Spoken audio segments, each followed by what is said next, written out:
Hello everyone, সবাই কেমন আছো? আশা করি ভালো আছো আর আমিও ভালো। তো আজকে দুপুরে রান্না করতে গিয়ে দেখি বাড়িতে একটাও সবজি নেই। তো তখনই মনে পড়লো আমার মা 100 টাকায় 5 কেজি পেঁয়াজ নিয়েছে। তো আমার মনে হলো সেই বাংলাদেশের পেঁয়াজ ভর্তাটা একবার ট্রাই করে দেখি।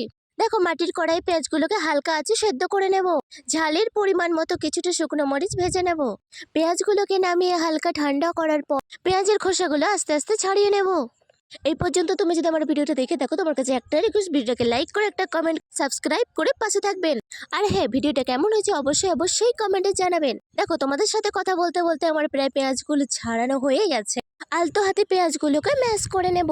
দেখো, তোমাদের বাড়িতেও সবজি না থাকলে একবার অবশ্যই ট্রাই করে দেখতে পারো। এই পেঁয়াজ ভর্তাটা কিন্তু দুর্দান্ত টেস্টি হয়। পেঁয়াজগুলোকে ম্যাশ করা হয়ে গেলে ভেজে রাখা শুকনো মরিচ কিছুটা লবণ দিয়ে ভালো করে চটকে নেব। আমার কাছে ধনেপাতা ছিল না বলে আমি ধনেপাতাটা স্কিপ করে দিয়েছি। তোমরা যদি ট্রাই করো অবশ্যই ধনেপাতাটা দিও। দেখো, সবগুলো মেশানোর পর কি লোভনীয় টানা লাগছে।